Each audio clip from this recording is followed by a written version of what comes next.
1 കൊരിന്ത്യർ 13 അധ്യായം. ഞാൻ മനുഷ്യരുടെയും ദൂതന്മാരുടെയും ഭാഷകളിൽ സംസാരിച്ചാലും എനിക്ക് സ്നേഹമില്ല എങ്കിൽ ഞാൻ മുഴങ്ങുന്ന ചെമ്പോ ചിലമ്പുന്ന കൈത്താളമോ അത്രേ. എനിക്ക് പ്രവചനവരം ഉണ്ടായിട്ട് സകല മർമ്മങ്ങളും സകല ജ്ഞാനവും ഗ്രഹിച്ചാലും മലകളെ നീക്കുവാൻ തക്ക വിശ്വാസം ഉണ്ടായാലും സ്നേഹമില്ല എങ്കിൽ ഞാൻ ഏതുമില്ല. എനിക്കുള്ളതെല്ലാം അന്നദാനം ചെയ്താലും എൻ്റെ ശരീരം ചുടുവാൻ ഏൽപ്പിച്ചാലും സ്നേഹം ഇല്ല എങ്കിൽ എനിക്ക് ഒരു പ്രയോജനവും ഇല്ല. സ്നേഹം ദീർഘമായി ക്ഷമിക്കുകയും ദയ കാണിക്കുകയും ചെയ്യുന്നു. സ്നേഹം സ്പർദ്ധിക്കുന്നില്ല, സ്നേഹം നിഗളിക്കുന്നില്ല, ചീർക്കുന്നില്ല, അയോഗ്യമായി നടക്കുന്നില്ല, സ്വാർത്ഥം അന്വേഷിക്കുന്നില്ല, ദ്വേഷപ്പെടുന്നില്ല, ദോഷം കണക്കിടുന്നില്ല. അനീതിയിൽ സന്തോഷിക്കാതെ സത്യത്തിൽ സന്തോഷിക്കുന്നു. എല്ലാം പൊറുക്കുന്നു, എല്ലാം വിശ്വസിക്കുന്നു, എല്ലാം പ്രത്യാശിക്കുന്നു, എല്ലാം സഹിക്കുന്നു. സ്നേഹം ഒരു നാളും ഉതിർന്നു പോകുകയില്ല.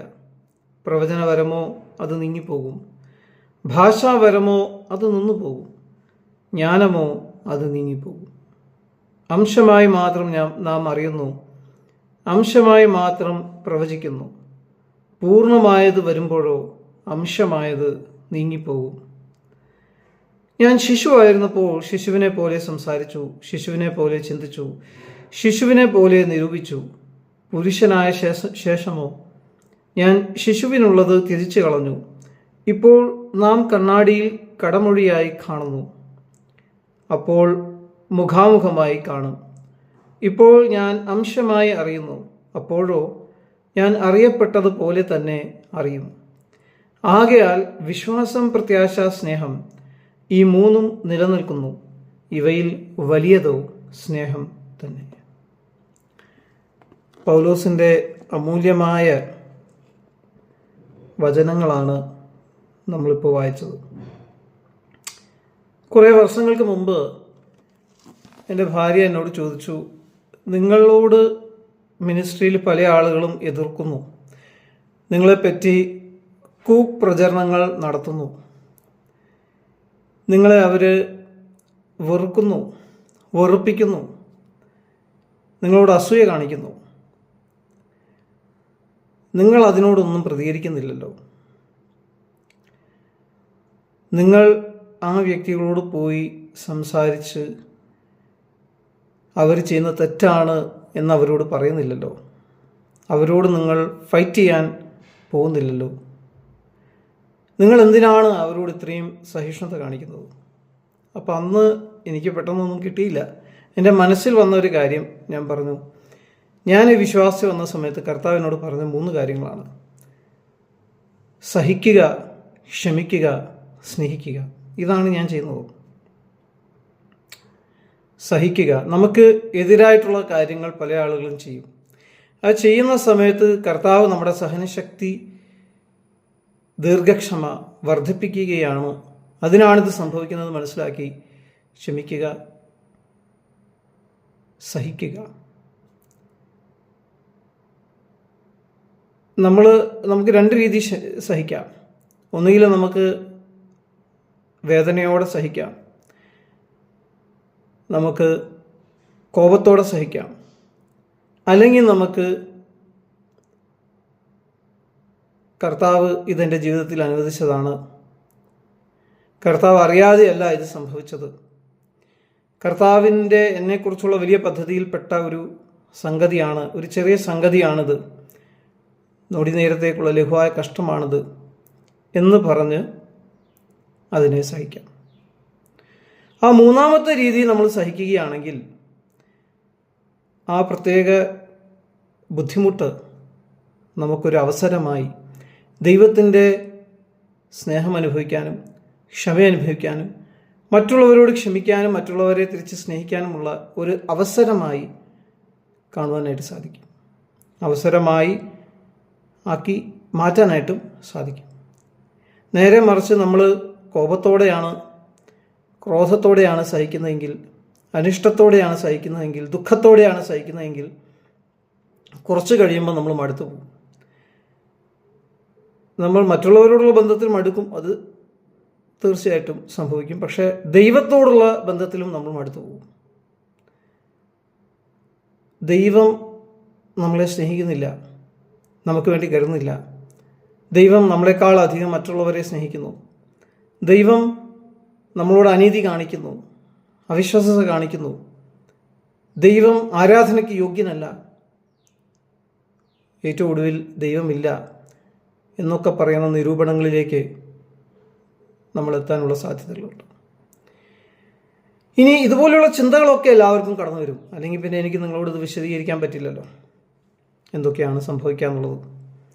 അപ്പോൾ നമുക്ക് ഒരു ബുദ്ധിമുട്ട് വന്നു, ഒരു പ്രയാസം വന്നു, വളരെ വേണ്ടപ്പെട്ട ചില വ്യക്തികൾ നമ്മളെ ഉപദ്രവിച്ചു, പുറകിൽ നിന്ന് കുത്തി, നമ്മളെപ്പറ്റി ഇല്ലാത്ത കാര്യങ്ങളൊക്കെ ഉണ്ടാക്കി പറഞ്ഞു, നമുക്കെതിരെ കേസ് കൊടുത്തു, അല്ലെങ്കിൽ നമ്മളെ വേറെ ഏതെങ്കിലും രീതിയിൽ ഉപദ്രവിച്ചു, ബുദ്ധിമുട്ടിച്ചു.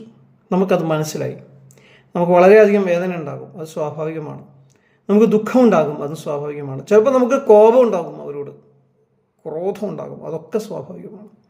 പക്ഷേ ഇതെല്ലാം നമ്മുടെ മനസ്സിൽ ഇങ്ങനെ കടന്നു പോയിക്കൊണ്ടിരിക്കുമ്പോൾ നമ്മുടെ ദൃഷ്ടി കർത്താവിലാണെങ്കിൽ നമുക്കറിയാം, കർത്താവ് അറിയാതെ, കർത്താവ് അനുവദിക്കാതെ അല്ല ഇത് സംഭവിച്ചിരിക്കുന്നത്. എന്നെക്കുറിച്ചുള്ള വലിയ പദ്ധതിയിൽ, ദൈവത്തിൻ്റെ വലിയ പദ്ധതിയിൽ ഒരു ചെറിയൊരു സംഗതിയാണിത് എന്നുള്ള രീതിയിൽ നമ്മളതിനെ എടുക്കുകയാണെങ്കിൽ കുറച്ചുകൂടെ കഴിയുമ്പോൾ ആ കോപവും ക്രോധവും ഒക്കെ പോകും. നമ്മൾ ക്ഷമിക്കും ആ വ്യക്തിയോട്. കോപവും ക്രോധവും പോകും എന്ന് മാത്രമല്ല, നമ്മുടെ മനസ്സിലുള്ള കയ്പ്, വിദ്വേഷം, പക, പിണക്കം ഒക്കെ പോകും. ഇതൊക്കെ പോകുമെന്ന് മാത്രമല്ല, ആ വ്യക്തി നമ്മളോട് ചെയ്ത ആ കാര്യങ്ങളെ ഉൾക്കൊള്ളാനുള്ള ഒരു മനസ്സ് നമുക്കുണ്ടാകും. നമ്മൾ ക്ഷമിക്കും, നമ്മൾ സഹിക്കും. സഹിച്ച് നമ്മൾ ആ ഒരു പ്രത്യേക അവസ്ഥയിൽ കൂടെ മുന്നോട്ട് പോകും. അതിനെ നമ്മൾ ഓവർകം ചെയ്യും. അത് കഴിയുമ്പോൾ നമുക്ക് നേരത്തെ ഉണ്ടായിരുന്നതിനേക്കാളും അധികം കർത്താവിനെ അറിയാനായിട്ട് സാധിക്കും, കർത്താവിൻ്റെ സ്നേഹം അനുഭവിക്കാനായിട്ട് സാധിക്കും, കർത്താവിൽ സന്തോഷിക്കാനായിട്ടും സാധിക്കും. നമ്മുടെ ദുഃഖമൊക്കെ മാറിപ്പോകും. നമുക്ക് മനസ്സിലാകും ഈ വ്യക്തികൾ ചിലപ്പോൾ നാശയോഗ്യന്മാരായിരിക്കും. യൂദാസിനെ പോലെ. യൂദാസ് ഒരു ഉമ്മ കൊടുത്തിട്ട് കർത്താവിനെ ഒറ്റി കൊടുത്തില്ലേ. നമുക്ക് മനസ്സിലാകും ഈ വ്യക്തികൾ ചിലപ്പോൾ പത്രോസിനെ പോലെ മാനസാന്തരപ്പെടേണ്ടവരായിരിക്കും. പിന്നീട് നമുക്ക് മനസ്സിലാകും ഈ വ്യക്തികൾ ചിലപ്പോൾ അറിവില്ലായ്മയിൽ പീലാത്തോസിനെ പോലെ ചെയ്ത കാര്യങ്ങളായിരിക്കും. പീലാത്തോസിന് കിട്ടേണ്ട ശിക്ഷ പീലാത്തോസിൻ്റെ ആളുകൾ തന്നെ, റോമക്കാർ തന്നെ പീലാത്തോസിന് പിന്നീട് കൊടുത്തു. നമുക്ക് മനസ്സിലാകും ഇവർ അവരുടെ സ്വാർത്ഥ താല്പര്യങ്ങൾക്ക് വേണ്ടി മാത്രം പ്രവർത്തിക്കുന്ന ഹെരോദാവിനെ പോലെയുള്ള വ്യക്തികളാണെന്ന്. അതൊക്കെ മനസ്സിലാകുമ്പോൾ അങ്ങനെ ഒരു കുറുക്കൻ്റെ സ്വഭാവം കാണിക്കുന്ന, ഒരു അവസരവാദിയായിരിക്കുന്ന, അവസരം കിട്ടുമ്പോൾ അത് മുതലെടുക്കാനായിട്ട് നടക്കുന്ന ചില ആളുകളാണ് നമ്മൾ ഉപദ്രവിച്ചെങ്കിൽ അത് നമ്മൾ മനസ്സിലാക്കുമ്പോൾ അവരുടെ അന്ത്യം എന്താണെന്ന്. സ്വർഗത്തിലൊരു ദൂതൻ അവൻ ബഡായി പറഞ്ഞുകൊണ്ടിരിക്കുന്ന സമയത്ത് തന്നെ ഹെരോദാസിനെ വന്ന് അടിച്ചു. ഹെരോദാസ് തല ചുറ്റി വീണു. പിന്നീട് അവൻ കിടക്കയിലായി, അവൻ മരണമടഞ്ഞു. അപ്പോൾ അവൻ്റെ ശരീരത്തെ പുഴുവരിച്ചു എന്നാണ് പറയുന്നത്. എന്ന് വെച്ചാൽ അവന് ശരിയായ ഒരു കെയർ പോലും കിട്ടിയില്ല. കാരണം അവൻ മാനസിക വിഭ്രാന്തിയിലായിരുന്നു. അവൻ മാനസികമായിട്ട് കംപ്ലീറ്റ് തെറ്റിക്കിടക്കുന്ന, മാനസികമായിട്ട് കംപ്ലീറ്റ് ആയിട്ട് ഡിസോർഡർ ആയിരിക്കുന്ന ഒരവസ്ഥയിലായിരുന്നു.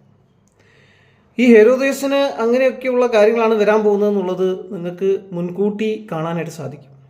കാരണം അതിനാണ് ഈ ബൈബിളിലെ ഓരോ ക്യാരക്ടേഴ്സ് നമുക്ക് ദൈവം തന്നിരിക്കുന്നത്. അവരുടെ സ്വഭാവപ്രകാരം അവരുടെ അന്ത്യം നമുക്ക് പ്രവചിക്കാനായിട്ട് സാധിക്കും. നമ്മൾ ഹോമിയോപ്പതിക്കകത്ത് ഒരു ബ്രാഞ്ച് ഉണ്ട്, പ്രെഡിക്റ്റീവ് ഹോമിയോപ്പതി എന്ന് പറഞ്ഞിട്ട്. അപ്പോൾ അവരെന്താ വെച്ചാൽ ഒരു വ്യക്തിയുടെ രോഗത്തിൻ്റെ അവസ്ഥകൾ അവരിങ്ങനെ കേട്ട് കഴിയുമ്പോൾ അവർക്കിനി വരാൻ സാധ്യതയുള്ള രോഗങ്ങളും അവർക്ക് ഏതൊക്കെ മെഡിസിൻസ് ആയിരിക്കും പിന്നീട് ആ രോഗങ്ങൾ വരികയാണെങ്കിൽ കൊടുക്കേണ്ടി വരിക എന്നതും അവർക്ക് ഇപ്പോഴേ പ്രവചിക്കാനായിട്ട് സാധിക്കും. കാരണം അവരുടെ സ്വഭാവം, അവരുടെ ആ കോൺസ്റ്റിറ്റ്യൂഷൻ അനുസരിച്ചാണ് ഈ പ്രെഡിക്റ്റീവ് ഹോമിയോപ്പതിക്കകത്തും ക്ലാസിക്കൽ ഹോമിയോപ്പതിക്കകത്തും ഒരു വ്യക്തിയെ അവർ ചികിത്സിക്കുന്നത്. അപ്പോൾ എന്ന് പറയുന്നത് മാതിരി ഇപ്പോൾ ഒരു വ്യക്തി, റമസേസ് എന്ന് പറയുന്ന ഒരു ഫെറവോൻ ഉണ്ടായിരുന്നു. അയാളുടെ സ്വഭാവമാണ് ആ വ്യക്തി കാണിക്കുന്നതെങ്കിൽ, ഇപ്പോൾ റമസേസിൻ്റെ സ്വഭാവം എന്താണെന്ന് ചോദിച്ചാൽ, റമസേസിന് ഒരു കോമ്പറ്റീറ്ററായിട്ടാണ് മോശയെ തോന്നിയത്. മോശ അവൻ്റെ സഹോദരനായിട്ടല്ല അവന് തോന്നിയത്, ഒരു കോമ്പറ്റീറ്റർ, ഫ്യൂച്ചറിൽ അവനൊരു ട്രബിൾ ഉണ്ടാക്കാൻ സാധ്യതയുള്ള ഒരു കോമ്പറ്റീറ്ററായിട്ടാണ് റമസേസിന് തോന്നിയത്. അപ്പോൾ റാമസേസ് എങ്ങനെയെങ്കിലുമൊക്കെ മോശയെ അവിടുന്ന് ഒഴിവാക്കാൻ ശ്രമിച്ചു. മോശയെ ദൈവത്തെ തിരഞ്ഞെടുത്ത് അവിടുന്ന് പോയി. പക്ഷെ പിന്നീട് തൻ്റെ ജനത്തെ മോചിപ്പിക്കാനായിട്ട് മോശ വന്നപ്പോൾ റാമസേസ് മോശയെ ഇൻസൾട്ട് ചെയ്യുകയും അവനെ പറ്റി മോശമായിട്ടുള്ള കാര്യങ്ങൾ അവൻ്റെ ജനങ്ങളോട് തന്നെ പറഞ്ഞു കൊടുക്കുകയൊക്കെ ചെയ്യുന്നതായിട്ട് നമുക്ക് കാണാനായിട്ട് സാധിക്കും. റാമസേസും മോശ ഒരുമിച്ച് ജനിച്ചു വളർത്തപ്പെട്ട വ്യക്തികളാണ്. അവർ ഒരേപോലെയുള്ള കഴിവുകൾ ഒരുപക്ഷെ ഉള്ള വ്യക്തികളാണ്. പക്ഷെ ആ റാമസേസിൻ്റെ ആ പ്രത്യേകമായ സ്വഭാവങ്ങൾ, അവൻ വലിയ ആളാണ്, അവൻ്റെ പ്രതിഭകളൊക്കെ എല്ലാ സ്ഥലത്തും പ്രദർശിപ്പിക്കണം, അതിനായിട്ട് അവിടെ ഉണ്ടായിരുന്ന അടിമകളായിരുന്ന യഹൂദന്മാരെ കൂടുതൽ പീഡിപ്പിക്കുകയും അവരെ കൊണ്ട് കൂടുതലായിട്ട് ജോലി ചെയ്യിപ്പിക്കുകയും മോശ ഇവരെ വിട്ടയക്കണമെന്ന് അപേക്ഷിച്ചപ്പോൾ അവരെ അധികമായിട്ട് അവരെ ടോർച്ചർ ചെയ്യുകയും അവർക്കിനി വിട്ടുപോകാനുള്ള മനസ്സ് വരരുത്, അവർ മോശയ്ക്കെതിരെ തിരിയണം, അവർ മോശയോട് ഫൈറ്റ് ചെയ്യുന്ന ലെവലിലേക്ക് വരണം എന്ന് ചിന്തിച്ച് ആ യഹൂദന്മാരെ കുരുട്ടുബുദ്ധി ഉപയോഗിച്ച് കൂടുതൽ പീഡിപ്പിക്കുകയും ചെയ്ത വ്യക്തിയാണ് റാമസേസ്. അപ്പോൾ മനസ്സിലാക്കേണ്ടത്, ഈ കുരുട്ടുബുദ്ധിയുള്ള ചില ആളുകളുണ്ട്. നമ്മുടെ സെൻട്രൽ ട്രാവൻകൂർ ഏരിയയിലാണ് ഏറ്റവും കൂടുതലുള്ളത്. ആ കുരുട്ടുബുദ്ധിയുള്ള ആളുകൾ അവരുടെ ഈ കുരുട്ടുബുദ്ധിയും പൊളിറ്റിക്സും ഒക്കെ ഉപയോഗിച്ച് അവരിങ്ങനെ മുന്നോട്ട് പോകുമ്പോൾ അവർക്ക് അറിഞ്ഞൂടാ അവരുടെ അന്ത്യം എന്തായിരിക്കും. കാരണം നിഷ്കളങ്കനായി ദൈവത്തെ സേവിക്കുന്ന, നിഷ്കളങ്കനായി ദൈവത്തിൻ്റെ വിളി കേട്ട് ദൈവം അവനോട് പറഞ്ഞനുസരിച്ച് ആ വടിയും കൊണ്ട് ഇറങ്ങിച്ചെന്ന് അവൻ്റെ ആളുകളെ അന്വേഷിച്ച് അവൻ്റെ ആളുകൾക്ക് വിശ്വാസം വരുത്തത്തക്ക രീതിയിൽ ദൈവത്തിൻ്റെ വചനം അവർക്ക് പറഞ്ഞു കൊടുത്ത് അവരെ മുന്നോട്ട് നയിച്ച് കൊണ്ടുപോകുന്ന ദൈവത്തിൻ്റെ അത്ഭുതങ്ങൾ കണ്ട് സ്വയം അത്ഭുതപ്പെടുകയും ദൈവത്തെ മഹത്വപ്പെടുത്തുകയും ദൈവത്തിൻ്റെ രാജ്യം സത്യമാണ്, ദൈവം സത്യമാണ് എന്ന് കൂടുതലായിട്ട് തിരിച്ചറിയുകയും ദൈവത്തിൻ്റെ സ്വഭാവം അത് കരുണയും ദയയും കൃപയും നിറഞ്ഞതാണെന്ന് മനസ്സിലാക്കുകയും ചെയ്യുന്ന മോശയെ, വളരെ കോപിഷ്ഠനായ മോശയെ ഇപ്പോൾ ഇത്രയും ജനങ്ങളെ അവൻ മാനേജ് ചെയ്യണം കോപിക്കാതെ. ഏറ്റവും സൗമ്യനായൊരു വ്യക്തിയായി അവൻ രൂപാന്തരപ്പെട്ടുകൊണ്ടിരിക്കുകയാണെന്ന വേദപുസ്തകം പറയുന്നത്. അങ്ങനെയുള്ള ആ മോശയെപ്പോലെ താഴ്മയുള്ളവൻ ഉണ്ടോ എന്ന് ദൈവം പറയാണ്. മോശയെപ്പോലെ, എൻ്റെ ദാസന മോശയെപ്പോലെ സൗമ്യനായിട്ട് ആരാ ഉള്ളത് എന്ന് വെച്ചാൽ അത്രയും സൗമ്യതയുള്ള വ്യക്തിയായി മോശ പിന്നീട് മാറി. ആ മോശയെ ഒരു ഭാഗത്ത് ദൈവത്തിൻ്റെ ഭാഗത്ത് ദൈവത്തിൽ നിന്ന് പ്രാപിച്ച് ദൈവത്തെ അനുസരിച്ച് മുന്നോട്ട് പോകുന്നു. അവൻ്റെ കയ്യിലൊന്നുമില്ല, ഒരു വടി മാത്രമേ ഉള്ളൂ. എല്ലാ ലോകപരമായിട്ടുള്ള രീതി നോക്കിയാൽ കംപ്ലീറ്റ് പരാജയമാണ് അവൻ്റെ ജീവിതം. പക്ഷേ ദൈവത്തിൻ്റെ കാഴ്ചപ്പാടിൽ നിന്നും ബൈബിളിൻ്റെ കാഴ്ചപ്പാടിൽ നിന്നും ദൈവത്തിൻ്റെ സന്നിധിയിൽ നിന്നും നമ്മൾ നോക്കുമ്പോൾ റാമസേസിൻ്റെ അന്ത്യം നമുക്ക് കാണാം, മോശയുടെ അന്ത്യം നമുക്ക് കാണാം. മോശയുടെ അന്ത്യം എവിടെയാണ്? നമ്മൾ വിചാരിക്കുന്നത് ആ മലയിൽ എവിടെയോ ചെന്ന് മോശ അങ്ങോട്ട് പെട്ടെന്ന് കാണാതായി, നിബോയുടെ ഉയരങ്ങളിൽ പെട്ടെന്ന് മോശ അങ്ങോട്ട് കാണാതായി. അതല്ല, മോശയെ തെരഞ്ഞ് പല ആളുകളും ചിലപ്പോൾ ആ പർവ്വതങ്ങളിലേക്ക് കടന്നു പോയിട്ടുണ്ടാവും. മോശയുടെ ഡെഡ് ബോഡിയെങ്കിലും കിട്ടാൻ അവർക്ക് കിട്ടിയില്ല, അവനെ ദൈവം അടക്കി എന്നൊക്കെയാണ് പറയുന്നത്. പക്ഷെ മോശയുടെ അന്ത്യം അവിടെയാണോ? അല്ല. മോശയുടെ അന്ത്യം എന്ന് പറയുന്നത് കർത്താവായ യേശു ക്രിസ്തു ഈ ലോകത്തിലേക്ക് വരുമ്പോൾ കർത്താവിനോട് കൂടെയാണ് അവൻ കനാൻ ദേശത്തേക്ക് പ്രവേശിക്കാൻ പോകുന്നത്. പല ആളുകളും, ഞാനിത് പല പ്രാവശ്യം കേട്ടിട്ടുണ്ട്, മോശ അങ്ങ് കോപിച്ചത് കൊണ്ട് ദൈവം അവനെ അടിച്ചു, ദൈവം അവന് വാഗ്ദത്ത ദേശത്തേക്ക് പോകാനായിട്ട് സാധിച്ചില്ല. ഞാൻ ഒരു കാര്യം പറയട്ടെ, ദൈവം ഒരു അടി കൊടുത്ത് അവനെ വാഗ്ദത്ത ദേശത്തേക്ക് ആ സമയത്ത് പോകാൻ അനുവദിക്കാതിരിക്കുമ്പോൾ തന്നെ ഇതേ മോശയെക്കുറിച്ചാണ് യേശു ക്രിസ്തു വലിയ വലിയ കാര്യങ്ങൾ പറയുന്നത്. ഇതേ മോശയെക്കുറിച്ചാണ് എബ്രായർക്ക് എഴുതിയ ലേഖനത്തിൽ മോശ ദൈവത്തിൻ്റെ ഗൃഹത്തിൽ സകല കാര്യങ്ങളിലും വിശ്വസ്തനായിരുന്നു എന്നൊക്കെ രേഖപ്പെടുത്തിയിരിക്കുന്നത്. അല്ലാതെ മോശ ദൈവത്തിൽ നിന്ന് തെറ്റിപ്പോയി, മോശ നരകത്തിൽ പോയി ഒന്നും എവിടെ നമുക്ക് കാണാനായിട്ട് സാധിക്കില്ല. ഈ മോശയിൽ കൂടെയാണ് 3 മതങ്ങൾ ഇന്ന് ഉത്ഭവിച്ചിരിക്കുന്നത്: യഹൂദമതം, ഇസ്ലാം മതം, ക്രിസ്ത്യാനിറ്റി. അപ്പോൾ ഈ മോശ എന്ന് പറയുന്ന വ്യക്തി, നമ്മൾ അബ്രഹാമിനെ പിതാവാക്കുമ്പോൾ തന്നെ മോശ ആ ജീനിയോളജി ട്രേസ് ചെയ്ത് എബ്രഹാം വരെ എത്തിയത് കൊണ്ടാണ് നമ്മൾ എബ്രഹാമിനെ പിതാവാക്കുന്നത്. പക്ഷേ വാസ്തവത്തിൽ മോശ എന്ന് പറയുന്ന വ്യക്തിയാണ് ഇതിനൊക്കെ തുടക്കം കുറിച്ചത്, ഇതൊക്കെ എഴുതി വെച്ചത്, ഇതിൻ്റെയൊക്കെ കാര്യങ്ങൾ ചെയ്തത്. ആ എക്സോഡസ് എന്ന് പറയുന്ന സംഭവം, പുറപ്പാട് എന്ന് പറയുന്ന സംഭവം നടന്നില്ലായിരുന്നെങ്കിൽ ഇന്ന് ഇസ്രായേൽ ജാതി തന്നെ ഉണ്ടാവില്ല. അപ്പോൾ ഈ മോശ എന്ന് പറയുന്ന വ്യക്തി, അവനെ എത്ര പെട്ടെന്ന് ദൈവം തഴയുകയോ അവനെ വിസ്മരിക്കുകയോ ചെയ്യുമോ? ഒരിക്കലുമില്ല. ആ മോശ പിന്നീട് പ്രത്യക്ഷപ്പെടുന്നത് എവിടെയാണ്? പിന്നീട് അവനെ ദൈവം പിന്നീട് ദൈവം അവനെ പ്രദർശിപ്പിക്കുന്നത് യേശു ക്രിസ്തുവിൻ്റെ അടുത്ത് നിൽക്കുന്നതായിട്ടാണ്. യേശു ക്രിസ്തുവിന്, ദൈവത്തിൻ്റെ ഭാവിയെക്കുറിച്ച് പറഞ്ഞു കൊടുക്കാൻ കഴിവുള്ള ആരെങ്കിലും ഉണ്ടോ ഈ ലോകത്തിൽ? ദൈവം അവിടെ നിൽക്കുകയാണ്, കർത്താവായ യേശു ക്രിസ്തു മനുഷ്യരൂപത്തിൽ. കർത്താവിന് വരാനിരിക്കുന്ന കഷ്ടപ്പാടുകളെക്കുറിച്ച് കർത്താവിനോട് സംസാരിക്കുന്ന രണ്ട് വ്യക്തികളുണ്ട്. അതിലൊന്ന് മോശയാണ്. മോശയും ഏലിയാവും. ഇവർ രണ്ടുപേരും, ഏലിയാവ് നമുക്കറിയാം മരണം കാണാതെ എടുക്കപ്പെട്ടു ദൈവസന്നിധിയിലേക്ക്. അപ്പോൾ ദൈവം അവിടെ എന്തോ ഒരു കാര്യം ഹിന്റ് ചെയ്യാണ്. ഒരുപക്ഷെ മോശ ചിലപ്പോൾ മരിച്ചിട്ടുണ്ടാവില്ല, മരിക്കാതെ എടുക്കപ്പെട്ടിട്ടുണ്ടാവും. അതുകൊണ്ടായിരിക്കും മോശയുടെ ശരീരം കിട്ടാതെ പോയത്. ഹാനോക്കിനെ പോലെ, ഏലിയാവിനെ പോലെ ചിലപ്പോൾ മരണം കാണാതെ എടുക്കപ്പെട്ട വ്യക്തിയായിരിക്കും, അല്ലെങ്കിൽ മരിച്ചിട്ടുണ്ടാവും. കാരണം മോശയുടെ ശവശരീരത്തെക്കുറിച്ച് വാദിക്കുന്നതൊക്കെ നമുക്ക് കാണാനായിട്ട് സാധിക്കും. മരിച്ചിട്ടുണ്ടെങ്കിലും അവൻ വീണ്ടും ഉയർത്തെഴുന്നേറ്റു. അപ്പോൾ യേശു ക്രിസ്തു മരിച്ചിട്ട് ഉയർത്തെഴുന്നേറ്റിട്ട് ആരംഭിക്കാൻ പോകുന്ന ആ പരിപാടിയുടെ ഒരു തലം മോശ ഓൾറെഡി അനുഭവിച്ചു കഴിഞ്ഞു. യേശു ക്രിസ്തു പിന്നീടാണ് മരിക്കാൻ പോകുന്നത്, ക്രൂശിൽ അടക്കപ്പെടാൻ പോകുന്നത്, മൂന്നാമത്തെ ദിവസം ഉയർത്തെഴുന്നേക്കാൻ പോകുന്നത്. പക്ഷേ ഈ സംഭവം മോശയെ സംബന്ധിച്ച് പറയുകയാണെങ്കിൽ മോശയ്ക്ക് ഒരു തലത്തിൽ സംഭവിച്ചു കഴിഞ്ഞു. മോശെ അവിടെ മരിച്ചു, അവൻ്റെ ശവശരീരത്തെക്കുറിച്ച് വാദമുണ്ടായി. സാധാരണ ദൈവം ആ ശവശരീരം എടുക്കാനായിട്ട് സമ്മതിച്ചില്ല, അവനെ ഉയർപ്പിച്ചു. ആ ഉയർത്തെഴുന്നേറ്റ മോശയാണ് ഇപ്പോൾ ആരുടെ കൂടെ നിൽക്കുന്നത്? കർത്താവായ യേശു ക്രിസ്തുവിൻ്റെ കൂടെ ആ മറുരൂപ മലയിൽ കർത്താവിൻ്റെ മരണത്തെക്കുറിച്ച് കർത്താവിന് ഇൻഫർമേഷൻ കൊടുക്കാനും കർത്താവിനോട് സംസാരിക്കാനും കർത്താവിനെ ധൈര്യപ്പെടുത്താനും ഒന്ന് ചിന്തിച്ചു നോക്കിയേ.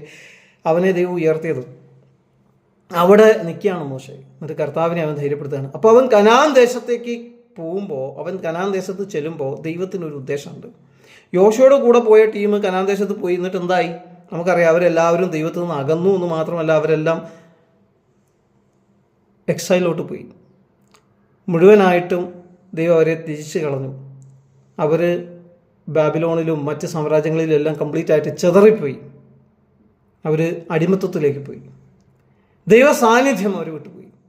പിന്നീട് അവർ തിരിച്ചു വന്നെങ്കിലും, എസ്രയുടെയും നെഹെമ്യായുടെയും കാലത്ത് തിരിച്ചു വന്നെങ്കിലും അവർക്ക് ആലയം പണിയാൻ സാധിച്ചെങ്കിലും ആലയത്തിനകത്ത് ദൈവത്തിൻ്റെ സാന്നിധ്യം ഇറങ്ങി വന്നില്ല. ആലയത്തിനകത്തോട് ദൈവത്തിൻ്റെ സാന്നിധ്യം ഇറങ്ങി വരുന്നത് യേശു എന്ന രൂപത്തിലാണ്. അത് കണ്ടപ്പോഴാണ് ശിമയോൻ ദൈവത്തിൻ്റെ ആലയത്തിലേക്ക് ദൈവത്തിൻ്റെ സാന്നിധ്യം വന്നു എന്ന് മനസ്സിലാക്കി.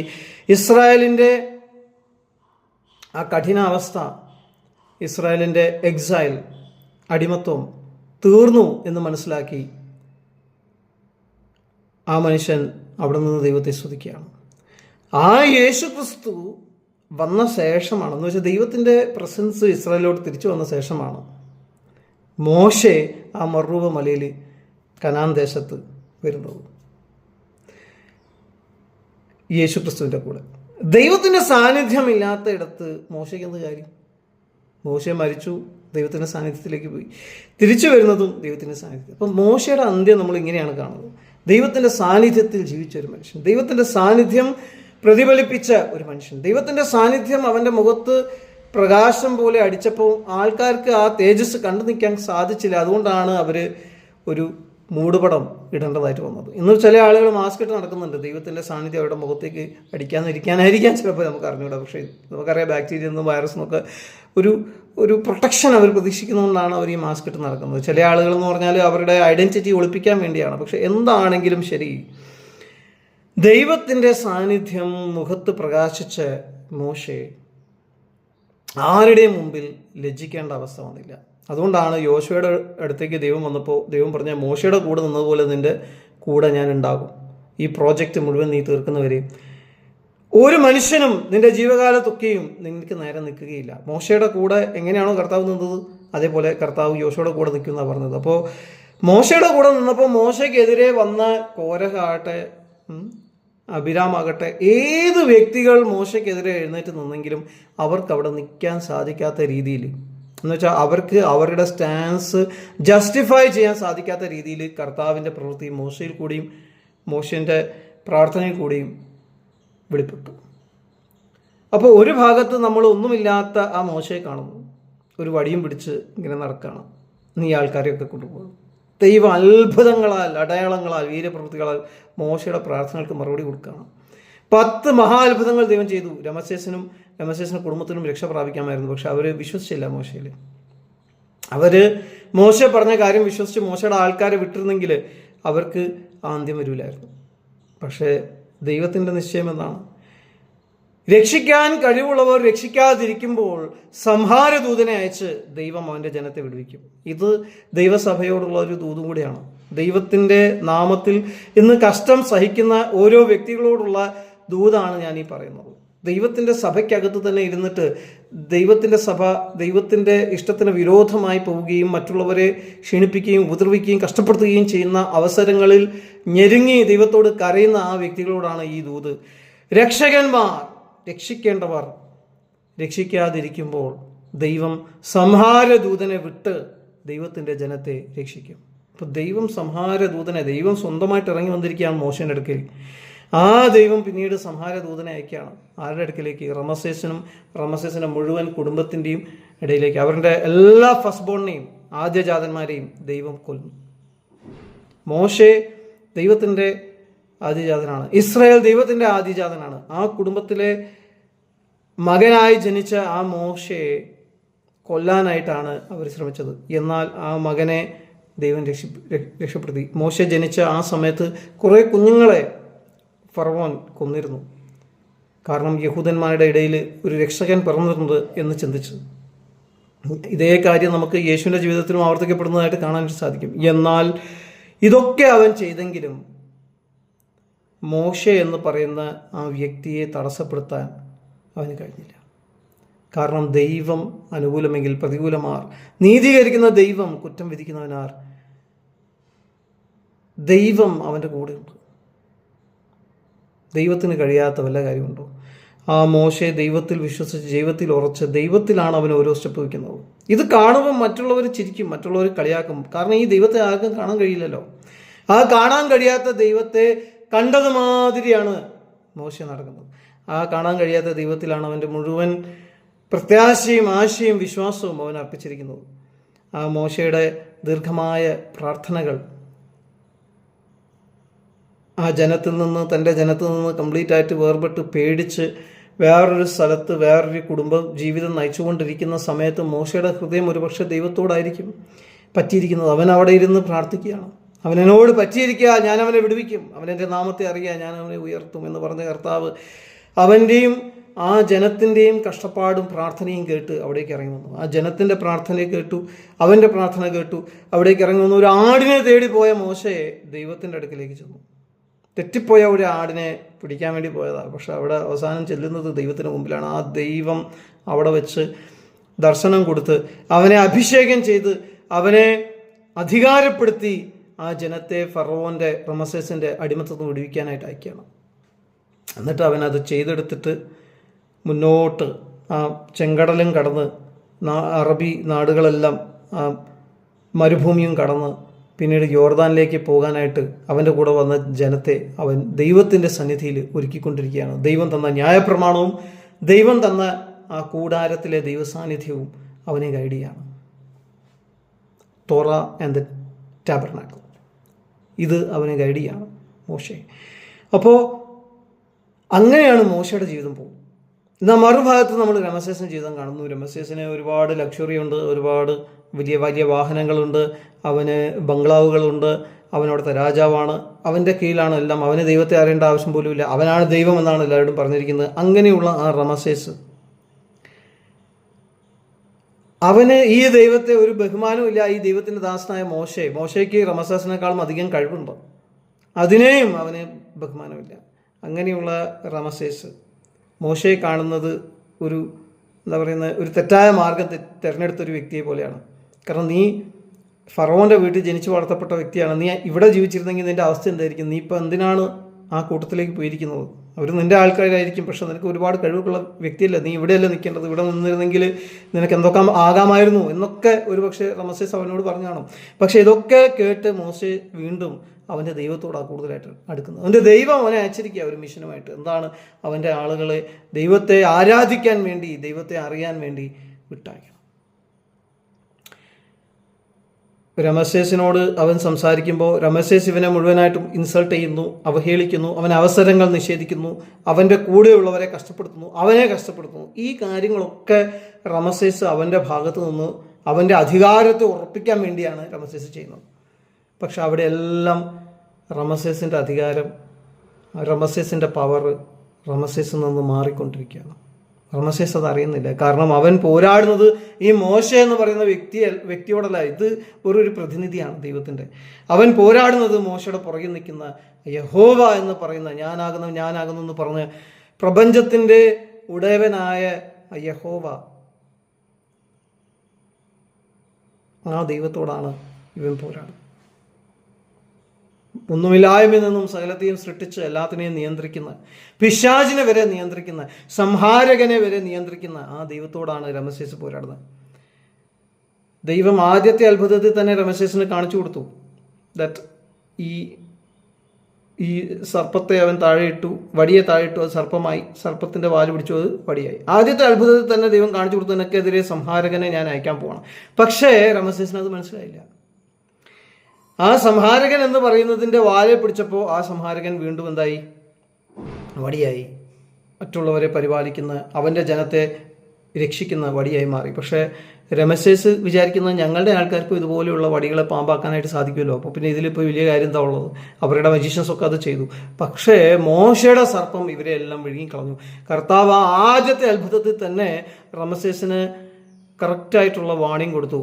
രമസേസെ, ഈ പറയുന്ന നിൻ്റെ എല്ലാ ദേവന്മാരെയും ദേവിമാരെയും അവരുടെ റെപ്രസെൻറ്റേറ്റീവ്സ് ആയിട്ടുള്ള ഈ മജീഷ്യന്മാരെയും ഈ പാമ്പുകളെയും എൻ്റെ സംഹാരദൂതൻ വന്ന് വിധിക്കാൻ പോവുകയാണ്, അവരെ ശിക്ഷിക്കാൻ പോവുകയാണ്. അന്നേ രമസേസ് മാനസാന്തരപ്പെട്ടിരുന്നെങ്കിൽ പിന്നീട് രമസേസിൻ്റെ കുടുംബത്തിൽ വന്ന അന്ത്യം അവർക്ക് വരില്ലായിരുന്നു. ആദ്യം അവൻ്റെ ആദ്യജാമാരൊക്കെ പോയി. അത് കഴിഞ്ഞപ്പം രമസേസ് അവൻ്റെ ആർമിയുമായിട്ട് ഇറങ്ങി. മോശയുടെ കൂടെയുള്ള ആളുകളും ചെങ്കടൽ കടന്നു പോകുമ്പോൾ അവരെ പിടിക്കാൻ വേണ്ടിയിട്ട് അങ്ങനെ പോയ ആ രമസേസ് വെള്ളത്തിനകത്ത് മുഴുവനായിട്ടും മുങ്ങി കംപ്ലീറ്റ് ആയിട്ട് തീർന്നു പോയി. മോശ അക്കരെത്തി, മോശൻ്റെ ആളുകൾ അക്കരെത്തി, മോശ ആ വടി നീട്ടി, രമസേസ് അതോടെ ഫിനിഷായിപ്പോയി. അപ്പോൾ നമ്മളിവിടെ മനസ്സിലാക്കേണ്ട ഒരു സംഗതി എന്താണെന്ന് ചോദിച്ചാൽ, ഓരോ വ്യക്തികൾ അവരുടെ സ്വഭാവം കാണിക്കുമ്പോൾ, ഇപ്പോൾ രമസേസിൻ്റെ സ്വഭാവം ചില ആളുകൾ കാണിക്കുമ്പോൾ നമ്മൾ മനസ്സിലാക്കണം. രമേശ് എന്ന് പറയുന്ന ഒരു വാക്കുണ്ട് ഹീബ്രുവിൽ. ആ വാക്കിൻ്റെ അർത്ഥം ഇഴജാതി എന്നാണ് കേട്ടോ. അപ്പോൾ ഹമാസ് എന്ന് പറയുന്ന വാക്കുണ്ട് ഹീബ്രുവിൽ. അതിൻ്റെ അർത്ഥം ക്രൂരൻ, ഉപദ്രവകാരി, പാപി എന്നൊക്കെയാണ് കേട്ടോ. അപ്പം അതൊക്കെ ഉണ്ട് ബൈബിളിൽ. അപ്പോൾ രമേശ് എന്ന് പറയുന്ന വ്യക്തി എന്ന് പറഞ്ഞാൽ, ഞാനിപ്പോൾ ഒരു പ്രത്യേക രമേശിനെ കുറിച്ചല്ല ഇവിടെ പറയുന്നത് കേട്ടോ. നമ്മുടെ കേരളത്തിൽ രമേശ് എന്ന് പറഞ്ഞ ഇഷ്ടംപോലെ ആളുകളുണ്ട്. BJP-യിലുണ്ട്, കോൺഗ്രസ്സിലുണ്ട്, പല രീതിയിലുള്ള കോൺഗ്രസ്സുകളിലുണ്ട്. അപ്പം ആ രമേശന്മാരെ കുറിച്ചൊന്നുമല്ല ഞാൻ സംസാരിക്കുന്നത്, അങ്ങനെ തെറ്റിദ്ധരിക്കരുത്. രമേശ് എന്ന് പറഞ്ഞൊരു വാക്കാണ് ഹീബ്രുവിൽ. അതിൻ്റെ അർത്ഥം ക്രീപ്പിംഗ് തിങ് എന്നാണ്, എന്നുവെച്ചാൽ ഇഴജാതി എന്നാണ്. അപ്പോൾ ഇവിടെ രമസേസ് വാസ്തവത്തിൽ ഒരു ഇഴജാതിയുടെ സ്വഭാവമാണ് കാണിക്കുന്നത്. ഈ ഇഴജാതിയുടെ സ്വഭാവം എന്താണ്? ഇഴജാതി അല്ലെങ്കിൽ പാമ്പിൻ്റെ സ്വഭാവം എന്താണ്? പാമ്പിൻ്റെ അടുക്കിലേക്ക് നമ്മൾ ചെന്നു എന്ന് വിചാരിക്കുക. അപ്പോൾ നമ്മളൊന്നും ചെയ്യുന്നില്ലെങ്കിൽ പാമ്പൊന്നും ചെയ്യില്ല. പാമ്പിന് കേൾക്കാൻ കഴിയൂല. അതേമാതിരി നമ്മുടെ രമസേസിന് എന്തൊക്കെ വന്ന് മോശ പറഞ്ഞാലും അത് മനസ്സിലാവുന്നില്ല. അത് കേൾക്കാനുള്ള അവൻ്റെ ശേഷി കംപ്ലീറ്റ് ആയിട്ട്, മോശ പറയുന്ന ആത്മീയ മർമ്മങ്ങൾ മനസ്സിലാക്കാനുള്ള കഴിവ് മുഴുവനായിട്ടും അവൻ്റെ കെട്ടുപോയിരിക്കുകയാണ്. അവന് എങ്ങനെ പറഞ്ഞു കൊടുത്താലും രമസേസിന് അത് മനസ്സിലാവില്ല. അവന് അത് കേൾക്കാൻ ഒട്ടും താല്പര്യമില്ല. മോശ പറയുന്ന കാര്യങ്ങൾ മനസ്സിലാക്കാനോ കേൾക്കാനോ അതിന് പ്രകാരം കാര്യങ്ങൾ ചെയ്യാനോ അവന് ഒട്ടും താല്പര്യമില്ല. രണ്ട്, ഇഴജാതി എന്ന് പറഞ്ഞാൽ അതിന് ഇപ്പം നമ്മൾ എന്തെങ്കിലും ത്രട്ടൻ ചെയ്യുന്ന രീതിയിൽ എന്തെങ്കിലും ചെയ്താൽ അത് തോൽക്കുകയാണ് എന്ന് കാണുമ്പോൾ അതൊന്നിങ്ങനെ പതുങ്ങും. പക്ഷേ അതിൻ്റെ എന്തെങ്കിലുമൊക്കെ നഷ്ടപ്പെട്ടു പോയി എന്ന് തോന്നിക്കഴിഞ്ഞാൽ അത് പുറകെ വരും ഉപദ്രവിക്കാൻ. ഇതേ സ്വഭാവമാണ് നമ്മുടെ രമസേസ് കാണിക്കുന്നത്. അവനെന്താ ചെയ്യുന്നത്? അവൻ ഈ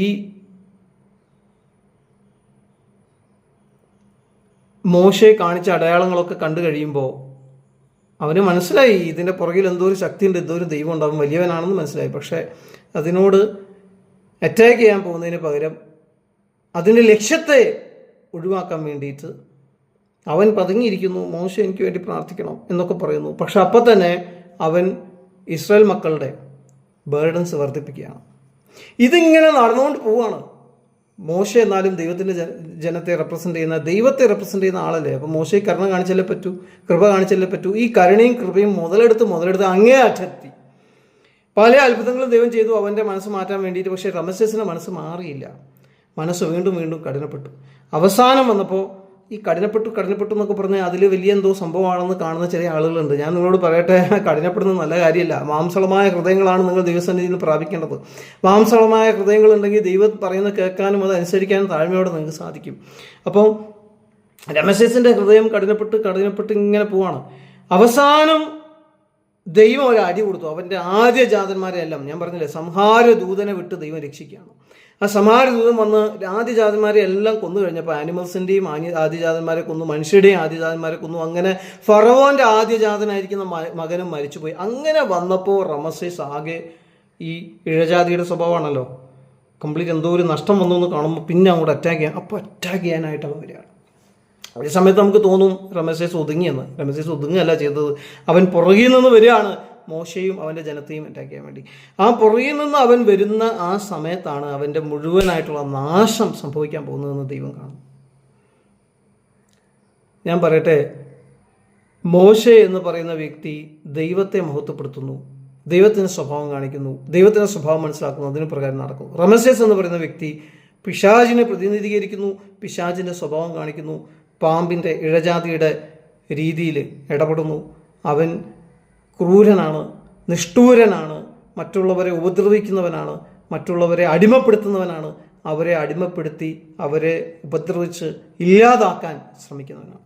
അങ്ങനെയുള്ളവർക്ക് വരുന്ന അന്ത്യം എന്താണ്? അവരെല്ലാം ചെങ്കടലിൽ കംപ്ലീറ്റ് ആയിട്ട് മുങ്ങി ചത്തുപോയി, ഇല്ലാതായിപ്പോയി. അപ്പോൾ നമ്മൾ ഓരോരുത്തരെ കാണുമ്പോൾ നമുക്ക് മനസ്സിലാക്കാം. അപ്പോൾ ഹെരോദാസിൻ്റെ സ്വഭാവമുള്ള ചില ആളുകളെ നിങ്ങൾ കാണും. അപ്പോൾ ഹെരോദാസിൻ്റെ സ്വഭാവമുള്ള ആളുകളെ കാണുമ്പോൾ എൻ്റെ കാര്യം സിന്ദാബാദ്, സ്വന്തം കാര്യം സിന്ദാബാദ് എന്ന് പറഞ്ഞ് നടക്കുന്ന കുറേ ഹെരോദാസുമാർ ഉണ്ടാവും. അവർ ഓപ്പർച്യൂണിസ്റ്റാണ്, ഒരു അവസരവാദിയാണ്. അവസരം കിട്ടിയാൽ അവർ അതിൽ കൂടിയ കക്ഷികൾ, ഓപ്പോസിറ്റ് ടീമിലുള്ളവരാണെങ്കിൽ അവരുമായിട്ട് സന്ധി ഉണ്ടാക്കിയിട്ട് അവർ അധികാരത്തിൽ വരാനായിട്ട് ശ്രമിക്കും. ഹെരോദസ്. റമസേസ് എന്ന് പറയുന്ന പോലെയുള്ള വേറെ സൈസ് ടീമുണ്ട്. അവർ അധികാരത്തിലാണ്, പക്ഷെ അവരുടെ ആ അധികാരം അവർക്ക് മറ്റുള്ളവരുടെ മുമ്പിൽ കാണിക്കണം, മറ്റുള്ളവരെ അടിച്ച് ഒതുക്കണം, എന്നിട്ട് അവരാണ് വലുത് എന്ന് സ്ഥാപിച്ചെടുക്കണം.